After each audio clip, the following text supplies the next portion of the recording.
My Gavan and Melanine, and well met indeed. I am Arakia Galadriel, and the head of the modding team behind Divide and Conquer. And welcome back to the second video to mark the fact that we have reached 20,000 subscribers, and that is a second Q&A. I say we, I use that term a lot, because you are following, and without your support we never would have reached 20,000, so we is the right word.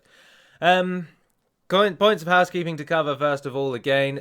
This one is probably going to be slightly shorter. There aren't as many mod-related questions. Again, I'm going to look out of that window just there, so most of the time will be spent looking up and out rather than at the camera.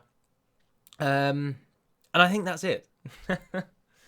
So let's get to it, to Coin the Lonely Island. Right, so, and of course, once again, I'm not going to put the questions on the screen, because I just can't be asked, but this time I have written down who actually asked the questions. However, some of these people have Eastern European names, and I'm never going to be able to pronounce them, I'm afraid, but I will give it my damn best shot. For what else can one do? So, without any ado now, I don't think I have anything else to say. No, so these questions are all based on either the mod itself or my relation to the mod. So there are still some sort of more personal-ishy questions, but on the whole, they're mostly modding. So, first of all, somebody called Jacob R asked me, do I and the modding team think that you'll ever do the Reunited Kingdom? So, the Reunited Kingdom has been discussed twice now, 3 times possibly. And in each occasion, we have laid out a lot of thought. We've discussed it an incredible amount with the beta testers. And we've always gotten to the point where we realise it's going to be a huge amount of work. We need a scripter who will stay around, which is, touch wood at the moment, Racer seems to be doing. Because without that, we'll never be able to get it done. So we want to do the Reunited Kingdom.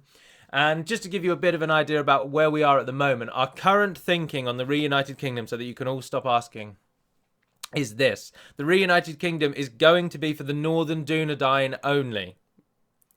Brief little counterpoint. That's because we don't think Gondor, especially under Denethor, and with the tampering of his mind by Sauron through the continuous use of the Palantir, we're uncertain that they would call for their king back. I mean, let's not forget when the rightful king of both Gondor and Arnor came forth from Arnor and claimed the kingship, the Council of Gondor denied him, and they gave it to their nation's greatest general, who was also happened to be related to Anarion.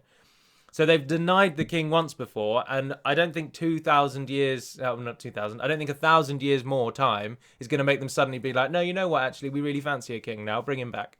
So it's going to be for Northern Dunedain only, and it's going to be quite, dare I say, easy to obtain.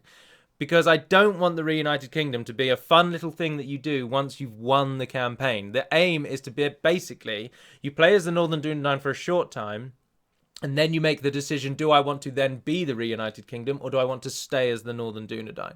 And that is going to be how we do it. So you'll probably be able to unlock it sometime between turn 60 and 100. We're uncertain on the details. But that's about all we've got fleshed out so far. Additionally, there's not going to be a requirement for you to reforge Arnor first, because that's entirely lore accurate. The whole point of the Reunited Kingdom is that you're not reforming Arnor as a counterpart to Gondor. You are joining Gondor and Arnor back together. And of course, Arnor is destroyed, so the remnants of Arnor are being joined back with Gondor.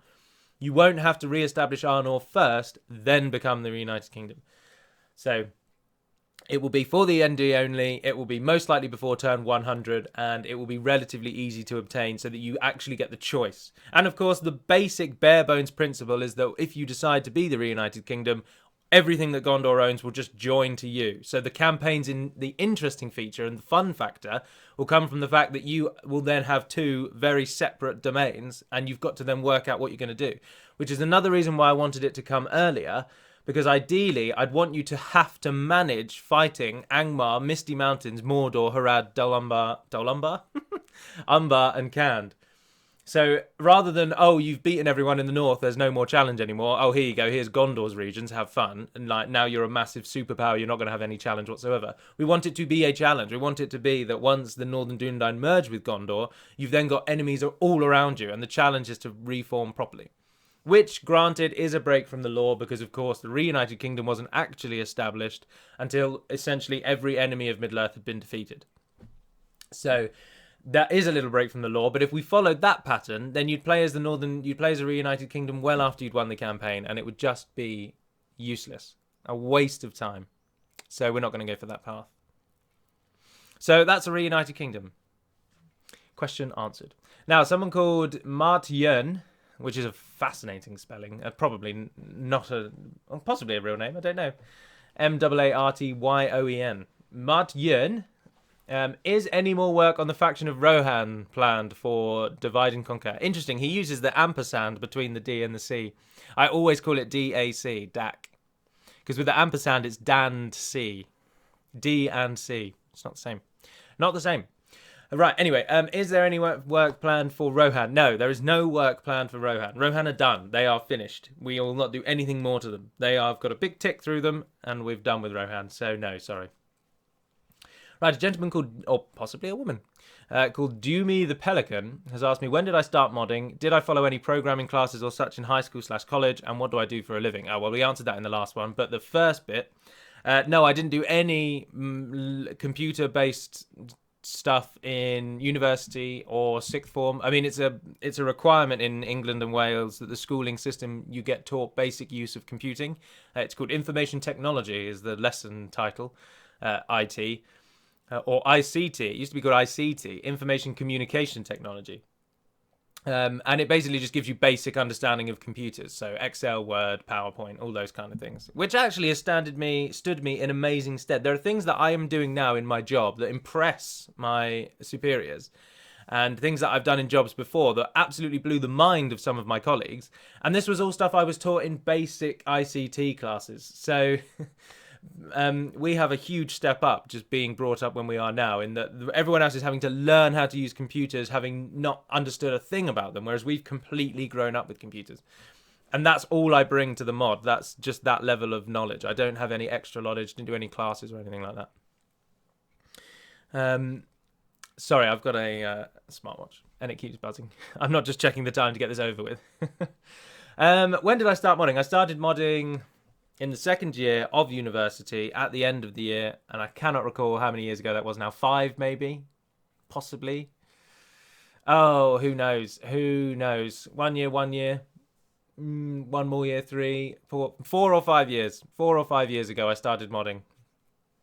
And there's another question similar to that a little later on, which talks about what I did and how I got into it, and we'll cover that later. So I started modding 4 or 5 years ago. I brought nothing more than a basic knowledge and I suppose a higher aptitude for learning, which is a very snobby way of saying I can take on information very quickly and retain it very easily. I am the term I was given at school, apologies for blowing one's own horn, but the term I was given was I was naturally gifted. I didn't have to put much work into to learn stuff. And I bring that also to the modding, in that I pick things up very quickly. And I've taught myself everything that I know how to do on the modding. Although there are 1 or 2 things, of course, there are guides on Total War Center, and I use those. But a lot of it was trial and error and just finding out how it works, which is where the fun comes from, really. Anyway, next question. Owen Klein, Q&A modding. Can you explain the last stand stack? Why is it needed? Does every faction get one? And is there a turn limit to when it will spawn, etc.? Thanks. Yes, I can explain the last stand stack. The last stand stack is sometimes also called the Doom stack. And all it is when a faction goes under a certain number of regions, and this is predefined and different to each nation, then a scripted spawn will drop into the game to help them survive. Now, the reason that this is here is because I was thinking about this the other day, actually, and I'm pretty certain this is why it's in it. It comes from Third Age, so it's from the base mod. It isn't in Medieval 2, obviously. It's added by Third Age and then adapted and expanded in DAC. And the reason it was added for Third Age, I'm fairly certain, is because the garrison script was not a thing. So the garrison script didn't exist until someone came up with a submod that uses the garrison script, and then we've used that in DAC. So without the garrison script, the AI would frequently lose really important cities. And also would frequently lose quite quickly. And the way that the Third Age team got around this is by dropping in these huge stacks. It would always be one stack, normally between 18 and 20 units. They'd be a spattering of units, but they always come with higher experience than normal, normally a melee weapon bonus. And there's often of the 18 to 20 units, normally about 6 of them are militia, and the rest are normally elites or medium tier and up. And they would drop in near to the region that has fallen. So, for example, Goblin Town has a unique last stand script. So when Goblin Town falls, a scripted spawn comes in, and it spawns near to Goblin Town. And the aim of it is to then allow the AI to get that town back. As I say, the reason it was added is because there was no garrison script. Now that we have a garrison script, it's not as necessary, but we've kept it to... It's kind of a nod to suggest, if you're trying to realistically base it on something, it's to say, this nation is now dying. So the leaders of the nation have realised that unless all the farmers and the labourers and the blacksmiths and everyone in the nation comes together to fight for their freedom, they're all going to die. And it's kind of to reflect that. Now, this is easier explained with some nations, like, for example, Rohan, where you actually see them arming peasants, and we know that is what they did in an attempt to survive.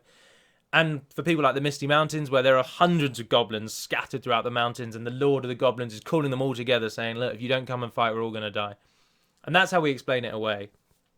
But to get into more of the sort of modding side of it, the last stand normally triggers when you go below 3 or less regions.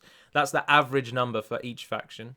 There are additional stacks, though. So there are certain nations that get them at certain points. So, for example, Gondor get one when they go below 3, but they also get one when they go below 5 regions, and they get one when Minas Tirith falls. So certain nations get more in favour of them. They've been adapted, and we've added in to version 2. To version 2, we've added in, courtesy of Racer, actually, it's a very good idea. There's now a message will pop up on the screen to tell you that a last stand script has kicked in. And obviously it's got flowery language, and it says, like, to arms, Rohan are fighting for their freedom, or whatever. But now at least you get a message, so you will know when the last stand has triggered. So you won't just come across a massive army and be like, how the bloody hell have they managed to pull that out of their arse? They've only got 3 regions. Well, now you'll know, because the last stand script will tell you. I'm fairly certain that it only triggers once. So if you fought it once, you won't fight it again. I'm almost certain on that. I say almost because I've not checked, and I'm not 100% sure, but I'm fairly certain that once it's triggered, it will not trigger again. But also, it can be triggered by the AI between each other, as that's the point of it. So if you're playing as Gondor, and Dol Guldur take Dale down to 1 region, for example, then their last stand script will kick in, and you'll get a message as Gondor saying Dale are down to their last stand. And you'll be able to know all of these messages because I made them all identical just for ease. So rather than you having to scrabble through thinking, what the hell am I reading? You'll be able to look at it straight away and see, oh, that's a last stand message. Because the box that you get, which is obviously a rectangular little box, pops up. And in the UI image, there'll be a shield in the middle. And so if there's a shield in the middle with a faction symbol in it, that's a last stand message. So if you don't fancy reading the flavor text, you can just jump on because you know that's the last stand. So, someone called Wojtek Matuszek is what I'm going with. Don't know what the circumflex means above the letters in, I'm going to say, possibly Czech. Maybe further eastern than that. Anyway, Wojtek Matuszek asks this. If you would have the option to add 1 or more faction, what faction would it be? There are no other factions that we would add. Allow me to stress this massively. The Ents have been removed. They've been cut from the game. As a faction, the unit still exists, but the faction no longer exists. And without the Ent faction, we do have a faction slot, and we're not going to use it. There are no other factions to add. We're not going to add the Losoth as a standalone empire. We're not going to make up some orcs that live in the southern Blue Mountains to harass add an evil nation, although that was the one I'd favour the most. So I suppose in answer to the question, if my finger were really pulled and twisted and they said, please, please, please add a new faction, I would add an orc faction in Buzra Doom, and it would hold that area between Linden and Ennard Wythe, and it would add difficulty and allow Angmar to survive a bit longer. But it would be totally pulled out of our ass. We'd have absolutely, I've used that word twice now, I apologise. We would have no basis on it whatsoever. It would be purely made up for DAC, and we'd have no desire to add it. We don't have the unit slots. It would have to use units from other factions completely. It just wouldn't be a thing. So, no, there will not be another faction added.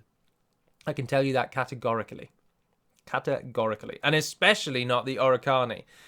The Oricani are not going to be added. They already are represented with units for Erebor, which is how they were represented at the War of the Dwarves and Orcs. The Oricani fought in the War of the Dwarves and Orcs, but they didn't move over to Erebor. They just sent troops. So, and that's how they work in DAC as well. Also, the Oricani are miles away. There is a map that many of you will have seen because it's used in the Lord of the Rings films. Bilbo, I believe, is looking at it at the very, very beginning. And on the eastern side of his map, it says Mountains of the East, and they're shown just after the Sea of Rune. Well, don't believe those lies. Those mountains, the Oricani Mountains, are actually miles away. They are almost as far away as the Sea of Run is to the Misty Mountains, the other side. So the map would have to be basically doubled in size to include the Oricani. So no, they're not going to be added. Stop asking for them. All right, here we have a long question from Michael Ryman. Question number 1. How do you perceive your role as the head of the mod in the future? Do you have ultimate goals in the mod which make you like, okay, it's nothing more to be done. Mod is final. From now on, I'm going only to post Let's Play / lore videos, etc. I will stick around with the mod until I find it boring, to be honest. Recently, I was finding it quite boring, and I did petition, shall we say, to leave the mod in the hands of Hummingbird. But he basically said, well, if you go, I can't really do as much. I don't have as much drive. So the mod probably, I won't take on the leadership role. Which is kind of, without outright saying it, he kind of suggested, and correct me if I'm wrong, Hummingbird, of course. But to me, it seemed like he was suggesting, well, if you step down, I'm basically going to stop as well. And at that point, there was only me and him. So if I had stepped down and he had stepped down, the mod would have just died. Someone may have picked it up in the future. But with that in mind, and with the fact that it's a minor little hobby that I do every now and then, I thought, well, screw it, let's just stay. So I'll stay with the mod until I really just have no more time for it. The problem with modding is that people rarely say, right, that's it, I'm off, I'm done, I'm leaving this. Normally, they just kind of disappear and never come back. And Fire Freak, who was the last person to officially leave, he was someone who actually said, guys, I'm going to go. I'm going to stop modding now. I'm busy with them. He got a college course or something. He was Australian. And he said, like, that's taking up too much time. I'm just going to stop modding now. See you all later. Thanks for everything. But normally people such as Calatharok, who was our last scripter, before Orp Scrape, actually, he just kind of stopped. We got warnings that his life was getting a bit busier, but he never outright said, right, I'm going to stop. He just said, I'm getting a bit busy. I'm not going to be able to do as much. And then he just never did anything again. So that's the way that it normally goes. So hopefully I'm not like that. Number 2, is it possible to implement general hit points bar like you see the bar of a general who is allied in battle? No, it's not. You can't have a general's hit point bar. That's not possible. Sorry. Old engine. Can you explain traits as authority, dread, etc.? What does it actually do? Is it possible to make units respond to orders according to the general who leads them? Better general equals faster and more organised response? No. P.S. You make great job with the team. Hail from Poland. Well, hello from Poland. P.S. number 2. This is not my first question. Hope for answer this time. He posted it twice. Right, so the question in all of that is, can I explain authority and dread and the other traits? Well, dread dread is very, very simple. Dread and its counterpart, which I think is chivalry, although it's called respect. Is it called respect? Can't really remember. But dread and its alternative affect morale. So if you have a really high dread, like for example, I think the Nazgul have 10 dread, then the enemy team's morale is lowered. If you have a very high respect, then your team's morale is raised, and that's how that works. Your actual command stars also affect morale, but they also affect your unit's effectiveness in battle. I'm not 100% sure on how, whether it's a higher defense or a higher attack or something along those lines. But so if your general has a higher command, your units are just better. They won't be faster or anything like that, but they might attack better, and they will certainly have more morale. So that's how those work. Loyalty, which is the 4th one of the traits, of the actual 4 traits. So you've got command, you've got authority / dread. That's the counterpart, isn't it?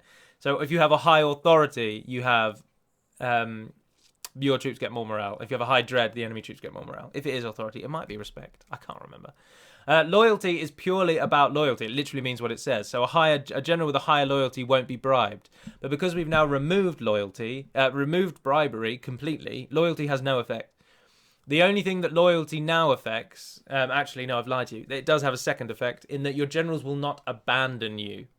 So it is actually possible, though it never really happens, but it is possible once your empire gets to a massive point, a general can abandon you. And captains certainly do. I've tried to cut this down through the authority trait. So I think it is respect or dread. Authority is different. So loyalty is, will they abandon you, and how easy is it for them to be bribed? But without bribery, that's no longer apparent. So loyalty is purely just, will your generals ever abandon you? The chance is virtually zero, so don't worry about it. So it is basically a nothing trait now. It means nothing. Now, respect and dread, I'm pretty sure it is respect. As I've just said, affect morale, either for the enemy or for you. And authority decides who is essentially going to be your next faction leader, faction heir, if you're a Teutonic family. But also, a faction leader with a higher authority is more likely to ensure that his troops and his generals remain loyal. So if your empire covers half the world, and your faction leader has one authority, then your captains will abandon you left, right, and centre because they just don't fear anyone. Now, what I've done is I've actually made it so that every single faction leader in game has a hidden trait that gives them plus 10 authority, so that this hopefully doesn't happen. So that's probably not a thing either now, which was a very muddled answer to that question, I understand, but we got there. We got there in the end. Next question, because it's so far a lot longer than I thought it was going to be. Jesus, not even halfway. There are less questions this time, which is why I warned it would be shorter, but then I've talked about more stuff.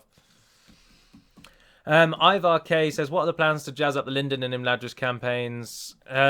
We don't have any ideas for Linden at the moment. Well, no, we do. Linden are not going to be changed. We're going to consider Linden the game's beginner faction. When we suggested that Linden might need jazzing up, the feedback was basically, no, Linden is perfect. They allow you to do whatever you want. They allow you to get used to the game if you've not played it. You can sail to Umbar and learn and do a naval invasion. You can just take out Angmar or Enid Wythe, which are easy. So Linden, basically the campaign feature of Linden, if you will, is that you can do what you like. And you're really powerful. So they're probably going to remain the same. We do have plans for Imladris, but I'm going to keep them close to my chest for the moment because they've not been fully discussed. So, next question, Bad Nade. You can put spaces between your name, by the way, Bad Nade. It allows you to do that. You don't have to not have a space, as noted by my own channel name, which has a space between Arakia and Galadriel. Additionally, to any of you who use underscores, you don't need to use those. This isn't like the 1990s anymore. You don't have to have a continuous word. But anyway, that's a side note. Bad Nade. Would you ever consider working with a new team to bring this mod to Total War Warhammer? No. 2 reasons. Number 1, this mod will never convert. That would be a nightmare. I'd have to learn so much more stuff. Basically have to relearn everything. If I went into a new game, I'd start at a beginner level, essentially. But Total War Warhammer, owing to the contract that CA have with Games Workshop, or whoever owns Warhammer, it is Games Workshop, isn't it? Yeah, owing to the contract they have, you basically can't mod that game. It's almost impossible. Additionally, CA are massively hindering modders across the board with newer games. I don't really know why. Possibly because the way they generate the map now is not mod friendly, but later games you can't edit as much stuff, so we'd never look to move DAC. We will always be Medieval 2 Kingdoms. Sorry. So, Lord of Links, who's posted an inordinate amount of late, and I have no complaint of that. You can feel free, though, to every now and then combine your thoughts into a single post. But Lord of Links asks, how will the Reunited Kingdom be implemented gameplay-wise? Oh, I've already answered that then. Sorry, that question was answered at the top. Let's delete that just so that we're for our own records. Now, Swami Dude asks the following. Now, he also posts an awful lot, but again, no qualms. He says, I seem to remember that in the original Third Age, the Palantirs and Mirror of Galadriel did something. I haven't played with DAC in a while, but are there any plans on ever doing something comparable with these things? No. Do you know what the Mirror of Galadriel and the Palantir did in Third Age Total War? Let me tell you. They were totally useless. If you used the Palantir, it would randomly show up areas of the map about the kind of sight range that a town would give you. So somewhere between, so not as good as a spy or a watchtower, but better than a diplomat and better than an army. So the sight range that a town would give you, and it would randomly show up areas of the map. You wouldn't be able to control what was shown up. You wouldn't be able to control what direction it would look in. It would literally just show you random areas of the map. I think it showed 4, and then it would be like 20 turns before you could use it again. And it had a negative effect on whichever general you used, I believe. It had some sort of negative counter that it would use against them as well. And it was just an absolute joke. A watchtower and a spy was infinitely better than the Palantir. And also, if you were that desperate to have map information, just toggle Fog of War. I mean, it was a useless system. It was an inventive system, but totally useless. I can't imagine a single game player who would have taken a Palantir and been like, oh, this is really awesome. They would have taken it and been like, is this it? Is this all it does? Because this is shit. I've said it. I've sworn live on camera. It was terrible. So we did away with that, and instead the Palantirs give you a unique benefit depending on your culture. Your culture is, of course, are you an orc? Are you an evil man? Are you a wild man? Are you a Northman? Are you a elf, dwarf, or are you a Gondorian? Those are the 7 cultures. And depending on each culture, it affects it in a different way. So if the dwarves get hold of a Palantir, they use the power of the Palantir and the knowledge or whatever to boost their own mining ability. If the orcs get hold of it, they use it. Well, the orcs do get hold of it. I think they use it to boost their morale. Gondor uses it to give experience to their troops or whatever. It just gives you a nice little one-off gamey gimmicky feature, which is actually useful. It actually has some effect in game, and that's what we use it. And the Mirror of Galadriel does the same thing as well. Although I think the Mirror of Galadriel may only be available to the elves. I don't think anyone else can even use it. I could be lying. That may just be how I want it to be. Right, next question. I'm that guy 5281. I just recently watched the Angmar faction overview, and you said that you guys would love to do a return of the Witch King script for Angmar, but you never did it because you didn't have the full-time scripters. But was wondering if anything... Oh, that doesn't make sense. But was wondering if anything since that video has changed, so you guys could make a return of the Witch King script possible. Right, yes. So Angmar's future plans are to give them the Witch King as a thing. That is probably where we're going to go. So Race has already got a huge list of things to be cracking on with, to be honest. So we'll leave him to it. But in the future, the aim is to bring the Witch King back to Angmar. And we haven't yet spoken really at all about how we plan to do this. But that is kind of the plan. It won't really be anything awesome. It will literally just be the Witch King comes back to Angmar and he's a general. He won't become your faction leader because in order to do that, your faction leader would need to be killed off, whoever your faction leader currently is. So he would have to die so that the Witch King could then take his place. Although possibly he could be killed and then brought back, but then his stats would be different. He wouldn't be part of the family tree. He wouldn't. If he had an army with him, they would just disappear. They wouldn't go with him, and it would be way too disruptive. So the Witch King would come back, but he's not going to be your leader. So you will have to be ready for that. But we haven't discussed it in any real depth yet. But we do hope to do that, yes. Have you guys ever thought about adding a sort of invasion script thing for the good nations, like what the evil nations have in Divide and Conquer? Yes, there is such a thing. It's called the Jihad system, and of course it's from the base Med 2, and it's a counter to invasions.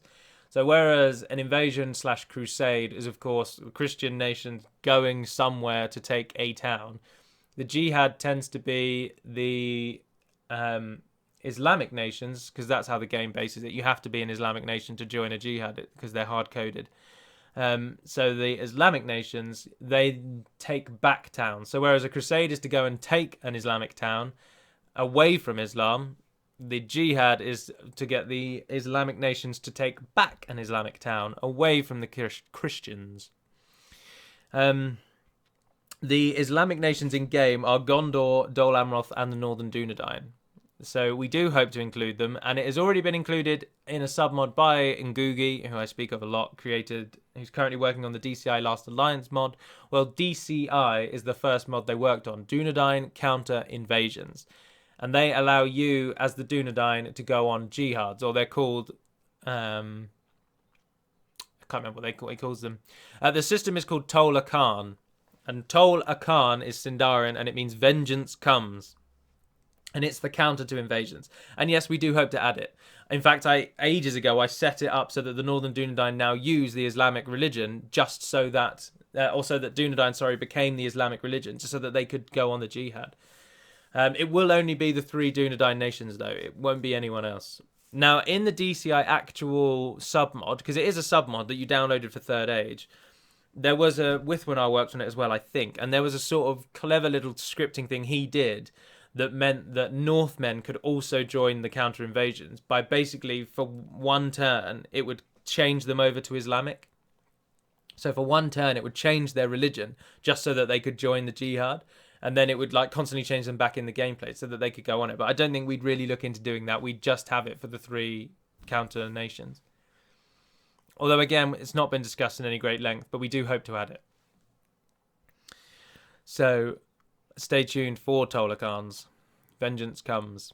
Tolokan, I think, is the name that's given to it. So whereas Crusades have been called invasions, jihads have been called Tolokans. So that's the naming convention. Right, we're on to the last 4 questions now, ladies and gentlemen. Walt D, who has an image of Thomas the Tank Engine as his picture, asks, a time ago you made modding tutorials. Will those continue? Well, potentially I'd update the modding tutorials. But Total War Center, I say this so much, and I just don't think... Maybe Total War Center is not very user-friendly, it's not very easy to navigate around, but there is an entire modding forum on Total War Center. It's where I have learned much of what I know. I always go there if I have a question. You'll find someone there called Gigantus, who is remarkably helpful. And he's won so many popular vote awards because he's just so helpful. There's also someone there called Makanye, who's helped me out personally quite a few times. And so the modding videos aren't as necessary because all the information is stored on Total War Center in the modding tutorials section. So if you go and have a look there, you might find the answer that you seek. But I maybe will do another modding video, or maybe just update the current ones just so that they're better sound quality. But we'll see. I don't know what else. I think pretty sure I covered all of the basic stuff. Anyway, I don't know. But no, I would look to do modding tutorials. I would look to do that, jazz them up a bit. Walt D also asked, will Isengard ever get any gunpowder units? No, they won't. Ortismo asks, in Medieval 2 Total War and DAC, is it possible for a dead faction to be resurrected? Yes, it is, actually, because Massive Overhaul Submod, Moss, does this.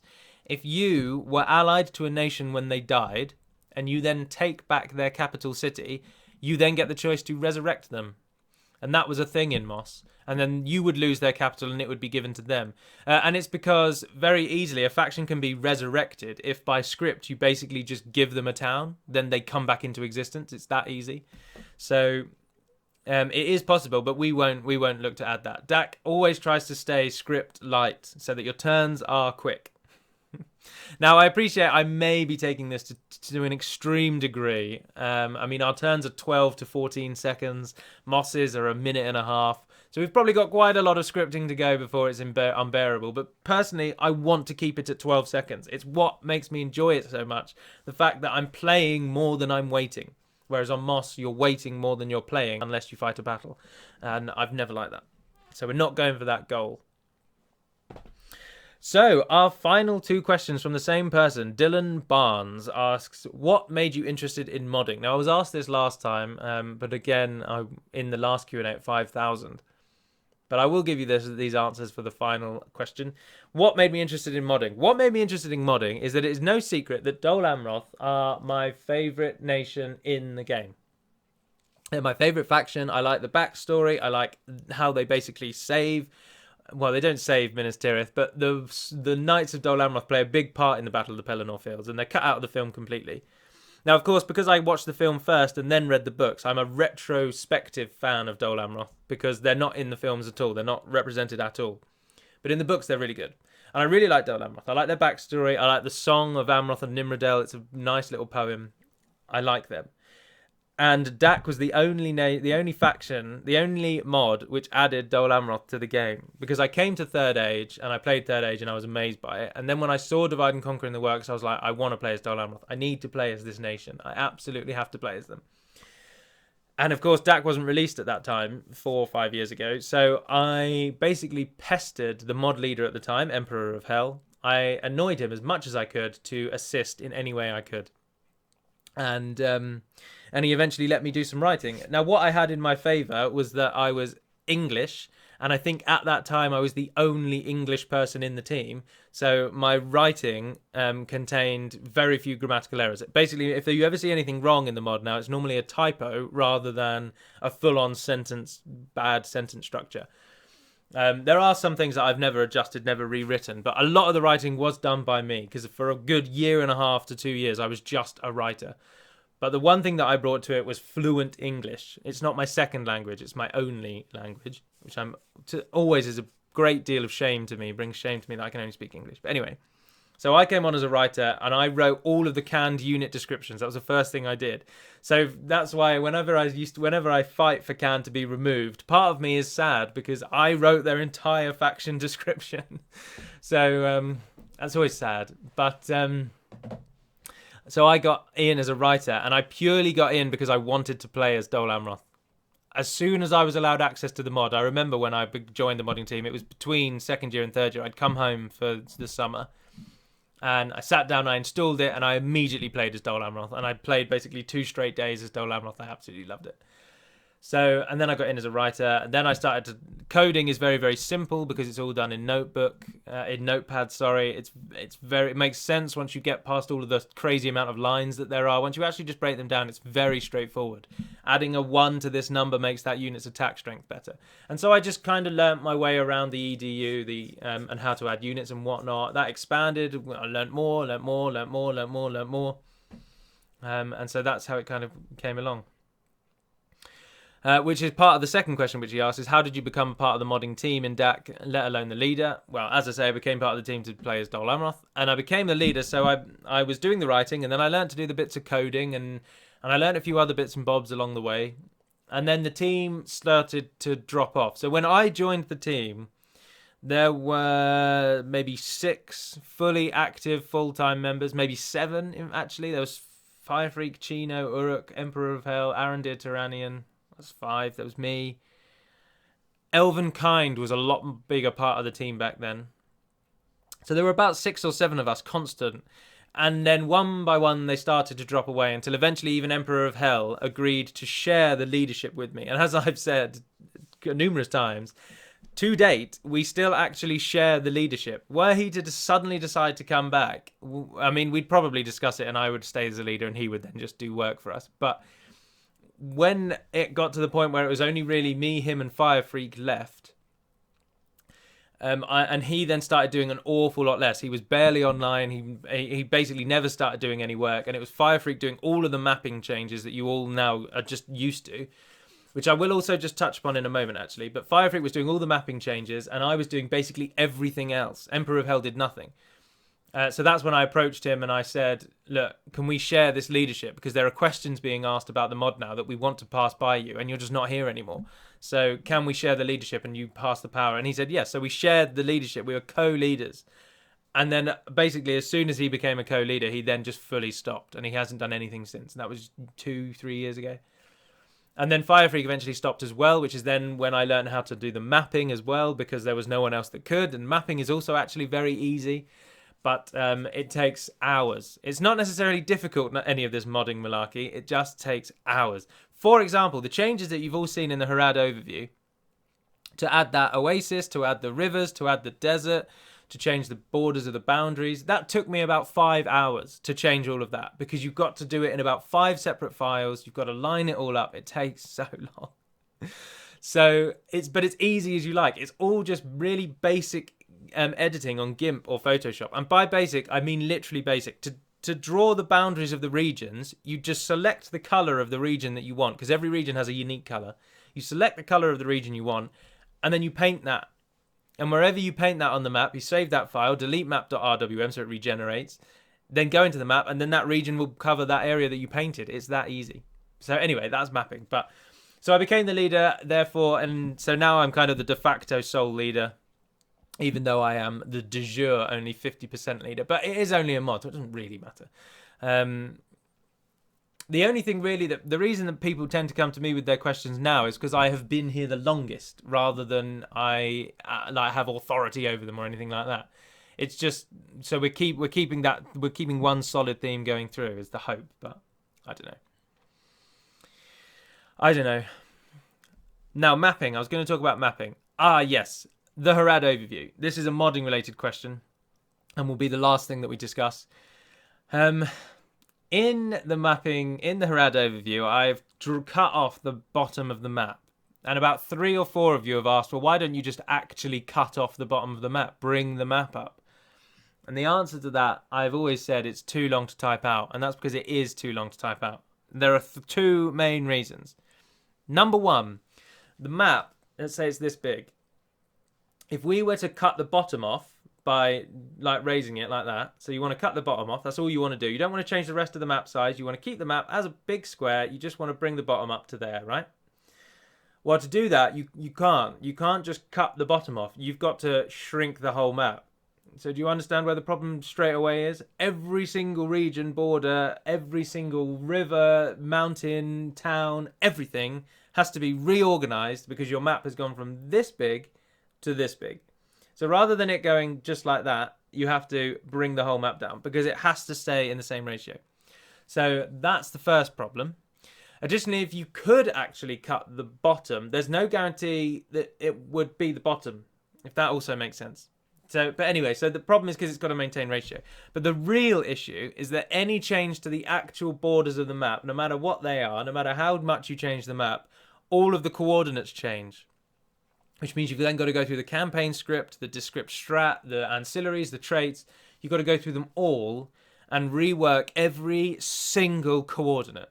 Now, that may sound like child's play, but it is not. There are so many coordinates in game. Every time a unit is spawned, he spawns to a coordinate. That turn 1 auto expansion, every army that spawns in the turn 1 spawns to a set of coordinates. We would have to change all of them just to cut the bottom of the map off. But the biggest problem is because, as I say, the ratio has to stay the same. So it's just not worth it, which is why we're just going to block the bottom of the map off. And Lord of Links, to give you an actual question to an answer, you asked why can't we just make... So rather than having one border like this and then 4 regions on top, why can't we just have 4 big regions like that? So that makes sense. So at the minute you've got the massive region at the bottom, which isn't anything, and you've got these 4 regions above it, or 5 or whatever. Well, why can't we just remove the bottom region and extend these 5 regions, if that makes sense, so that they just go straight down to the bottom of the map? Well, the problem with that is that then, A, they just wouldn't look very good, because they'd be... I don't like those big, like, fake region borders, basically. And so I don't like that. And additionally, they'd be so vast that they would make so much money. So instead of having one massively wealthy An-Karagmir, you'd have like 5 particularly wealthy regions, and it's just not worth it. So I'd rather just cut off the bottom, make it join part of the Wastelands, and you fight in the middle. And also then the deep south of Arad is represented physically on the map. You just can't go there. So that's where we're at with that. And that concludes the second part, which has actually in turn ended up being as long as the first, which I hadn't intended. Now, what I am just going to touch upon, which is going to make Jess and her sister laugh if they watch this one, is the nostrils. Someone in the last episode said, when you notice that his nostrils are different sizes, you can't unsee it. And I am ashamed to admit that I was exactly the same. When I watched the first episode back, the first thing I noticed was that my nostrils look like they're different sizes. Now, what I would just say to you is I can assure you that my nostrils are actually the same size. But the lighting makes it look like one is bigger than the other one because this is brighter and this is darker. That's all it is. I had to just get that off my chest because it made me laugh and it was playing on my mind so much in the last episode. Additionally, someone berated me, and I will just touch upon that. In the flag thing, I explained the differences between New Zealand and Australian flag. And I didn't mention that the stars in the Australian flag are all white. And in the New Zealand flag, they've got these red bits in the middle. And the reason I didn't mention that is because I kind of assumed that's the one thing that everyone knows about the 2 different flags. But I'm probably wrong. So allow me to just add to the flag thing that the stars on the Australian flag are all white. And on the New Zealand one, they have red stars in the middle. That's how you know the difference. It's just started absolutely tipping it down. I think that's everything I've got to say this time. So again, allow me to end with thank you very much to literally all of you. I started the channel now, a year and a half ago, just over. I think it's a year and a half ago. Possibly coming up on 2 years, actually. Possibly coming up on 2 years. So maybe a year and a half, maybe 2 years. And it was purely designed just to get... The whole reason I started this channel is because I got asked 1,000,001 times, how do you install DAC? And I could never understand how people struggle with it because it's such an easy installation process. And trust me, if you've tried to install Titanium Wars for Soulstorm, or you've tried to install Apocalypse for Soulstorm, then you know that this is easy to install. Titanium Wars, you need to navigate a Russian web page just to bloody download the thing. And Apocalypse has about 1 million download files. But anyway, DAC is really easy to install, and it always used to... I can't understand how people couldn't follow the written instructions. So I created a video to get people to know how to install DAC. And that's it. That's why it started. So from creating a video to learn to tell people how to install, we're now here at 21,000 subscribers. 21,000. More people are subscribed to my channel than went to my school when I was in it. In fact, 20 times more, because only 1,000 people went to my school. I just can't believe it. Additionally, allow me to just say that I'm not paid by Crew Clothing to show off their wares. I realised that in the last episode and this episode, I was wearing the Crew Clothing. If you're wondering where Himeji Castle has gone, I've moved it up there, so you can't see it, because I don't like the top being having clutter. So that's moved, but nothing else in the room has changed. So I can't give you anything else. So that will conclude with 45-ish minutes, I believe. And this will be the last time now you see my face for a considerable amount of time, because I don't have one of these cameras, and having to be like awake. Like if you, for example, whenever I say, "Oh, I'm recording this really in the morning," I look like this. Like, "Hi, I'm Arad Galadriel," and I just look incredibly sleepy. And I couldn't be bothered to be on the video every day. Like to think, like you're so on edge when you know you're being recorded. It plays in your mind. Oh, and also, of course, yes, I shaved. This is how I like to keep the beard. I don't like a big beard. Can't stand it. So that I didn't shave because anyone told me to, or because I thought, I want to be different. This is how I like to keep my beard, stubble length, as you can see, around the beard. So there you go. That's a little bit about my life from the last question and answer, and this one is a little bit about modding. This is now longer than the other one, despite being shorter. So I will say goodbye. So thank you very much for watching, if indeed you have. Thank you for all your ongoing support, enjoying listening to me talk about modding, enjoying listening to me talk about how crap the game is, and enjoying listening to me just rambling about nothing. If indeed you have enjoyed this, then thank you very much. And I look forward to seeing you in the next videos and reading your comments. But until we speak again, dear friends, Navair and den Pedimad Melunin, and farewell.